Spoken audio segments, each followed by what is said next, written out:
Benjamin Dienne, candidat Ensemble aux législatives dans la 10e circonscription de Paris, nous a rejoint en studio. Bonjour. Bonjour. Vous êtes dans cette circonscription face au député LFI Rodrigo Arenas qui avait déjà remporté face à vous les élections de 2022 à 4 jours du premier tour des législatives et à l'heure où les sondages donnent le RN en première position suivi du NFP. Dans quel état d'esprit êtes-vous, Benjamin Dienne ? Alors, ce n'est pas moi qui étais député sortant la dernière fois, mais c'était déjà une députée Ensemble. Mon état d'esprit, il est celui d'être combatif, parce que il y a devant nous une échéance très importante pour notre pays. C'est un choix de société qui se présente à nous, entre deux programmes, des extrêmes qui seraient terribles pour notre pays, qui seraient à la fois une faillite financière et puis une faillite morale. Et puis de l'autre côté, un bloc central, qui est un bloc raisonnable, qui a envie d'aller convaincre les gens pour dire que beaucoup de choses ont déjà été faites pour ce pays.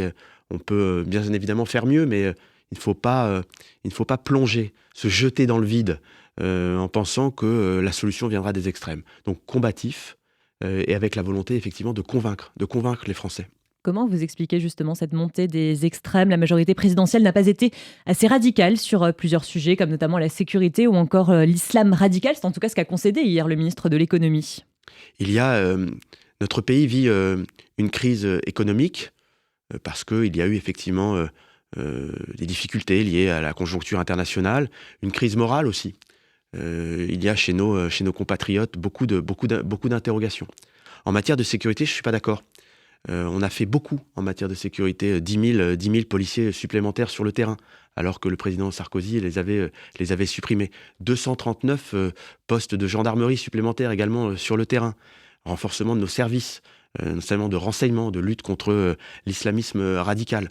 Donc bien sûr, en matière de sécurité, on n'en fait jamais suffisamment. Est-ce que le Premier ministre Attal a dit hier, c'est effectivement qu'il faut continuer à investir. 7 500 policiers supplémentaires avant 2027. Renforcement, là aussi encore, de nos moyens d'investigation.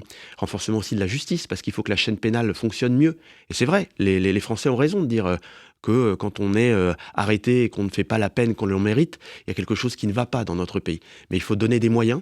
Il faut que les services de police aient l'impression que quand ils sont sur le terrain et qu'ils mènent leur action, il y a des conséquences. Et ça, c'est important pour redonner une foi en la République à nos compatriotes.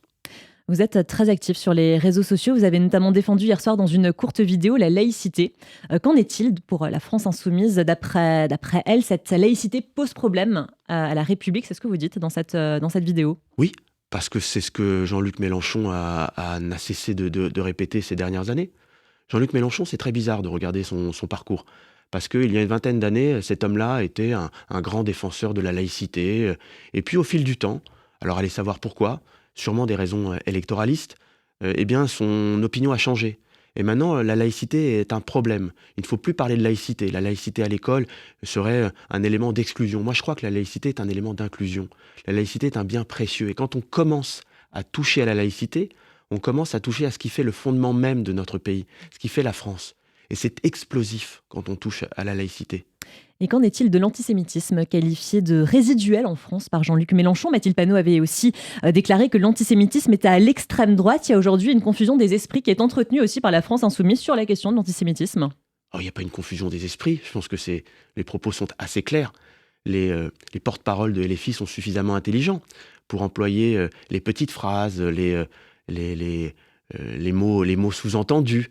Mais quand, effectivement, Jean-Luc Mélenchon dit que l'antisémitisme est résiduel, alors même qu'il y a, sur le premier trimestre de l'année, une augmentation de 300%, qu'il y a un acte antisémite tous les jours dans notre pays, une recrudescence de l'antisémitisme, c'est jeter de l'huile sur le feu.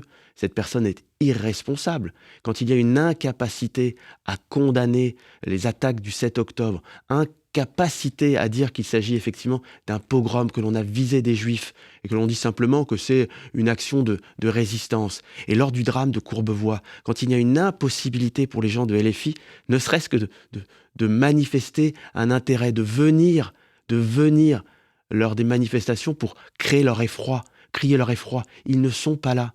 Il y a une forme de complaisance, et cette complaisance est une culpabilité. Quand il y a de telles attaques quand on ne dit rien, quand on reste passif et qu'on laisse entendre que c'est pas si grave. Mais c'est dramatique, c'est criminel. Donc il y a une vraie part de responsabilité, hein, vous le dites dans les Mais plus discours politiques. Plus que de responsabilité, il y a une part de culpabilité de LFI. Et il faut voir aussi avec qui ces gens feraient dans leur cortège. Il y a des gens qui appellent ouvertement au djihad, mais ça ne gêne pas, ça ne fait pas peur. Au contraire, on a plutôt tendance à l'encourager. Vous êtes donc candidat ensemble aux législatives. Emmanuel Macron a promis qu'après ces élections, la façon de gouverner changera profondément. Qu'est-ce qu'il entend par là? Qu'est-ce qu'on doit entendre par cette phrase? Bien évidemment que la manière de gouverner, elle doit changer. D'abord, la majorité parlementaire qui sortira des urnes ne sera plus du tout celle d'avant. Il faudra pouvoir composer. Moi, je viens de la gauche. J'ai toujours plaidé pour la gauche républicaine, laïque, social-démocrate, qui n'a pas forcément été suffisamment entendue ces 2 dernières années. Alors il faudra créer des coalitions, créer un bloc républicain, raisonnable, démocrate, écologiste. S'émanciper aussi un petit peu de l'exécutif, couper le cordon avec le chef de l'État un petit peu pour les députés de la majorité. Mais il y a une logique, il y a la logique du régime présidentiel. La France est un pays particulier qui est à la fois un régime présidentiel et un régime parlementaire. Nous combinons les deux. Donc effectivement, au président de la République, les grandes orientations, la politique internationale, et puis il faut que le Parlement travaille. À nous d'avoir l'intelligence, enfin, de trouver le moyen de travailler ensemble, droite, gauche, centre, dans l'intérêt du pays et surtout contre les extrêmes. Ne tombons pas dans ce piège des extrêmes. Et vous êtes d'accord avec du coup la phrase du ministre de l'Intérieur, Gérald Darmanin, qui affirme que des choses ne se sont pas bien passées. Il a notamment affirmé qu'il ne serait plus ministre s'il gagnait ces législatives. Il y a vraiment des choses au sein de la majorité qui doivent changer, qui doivent évoluer, qui doivent bouger. Il y a une manière de faire, sûrement. Une manière de faire, d'être plus à l'écoute de la société française. Ça, c'est sûr. Nous sommes dans un monde qui est souvent trop un monde de la verticalité, où on n'écoute pas, alors qu'il y a beaucoup d'intelligence sur le terrain. Donc il faut effectivement recommencer le dialogue avec les corps intermédiaires qui ont souvent été maltraités pendant ces dernières années. 200 personnalités socialistes, écologistes et macronistes ont appelé hier la droite, le centre et la gauche à afficher clairement et dès maintenant qu'ils mettront en place un accord de désistement entre les 2 tours des législatives contre le RN. Comment vous vous positionnez là-dessus, Benjamin Diane? La question est complexe parce que au sein du Front populaire, tous les candidats ne sont pas les mêmes. Et c'est tout le paradoxe de ce Front populaire qui a aligné sur une même ligne des gens qui sont très différents. Je fais la différence entre un LFI qui est ouvertement complaisant avec le communautarisme, avec le terrorisme, avec l'antisémitisme, et un social-démocrate convaincu, qui est en train de se faire un peu avoir dans cette affaire. Donc s'il s'agit effectivement de voter pour un candidat de la gauche républicaine, aucun problème pour faire barrage contre le Rassemblement national. La question se pose quand on a face à soi un LFI et un RN. Dans ce cas, il n'y a aucun choix démocratique et républicain pour moi. Donc je suis pris au piège, comme beaucoup de Français. Vous voterez blanc? La situation ne se présentera pas dans ma circonscription. Il n'y a pas de question à me poser. Moi, j'ai un LFI face à moi que je veux battre. Si je devais effectivement me retrouver dans cette situation-là, je rentrerais dans le raisonnement que je viens de vous faire en fonction de qui est en face de moi. Mais LFI, RN, bien évidemment, ce serait un vote blanc.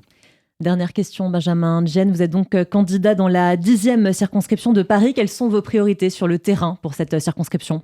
Alors, la priorité, c'est bien évidemment la sécurité. Je pense qu'il y a une grande attente d'autorité, effectivement, dans nos quartiers à Paris. Moi, je sais que j'ai dans ma circonscription les portes de Paris, où il y a des sujets de sécurité, de tranquillité, d'incivilité. Il faut qu'il y ait effectivement des policiers sur le terrain. Et puis, je crois qu'il faut aussi qu'on retrouve cette joie de vivre ensemble. Nous sommes dans une société qui est traversée par beaucoup trop de clivages.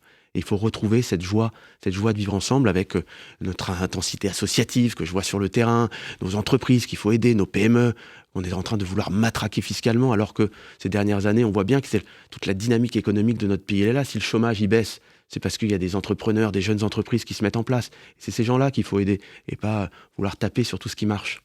Merci beaucoup, Benjamin Diane. Je rappelle, vous êtes donc candidat ensemble aux législatives dans la 10e circonscription de Paris. Très bonne journée à vous. Merci.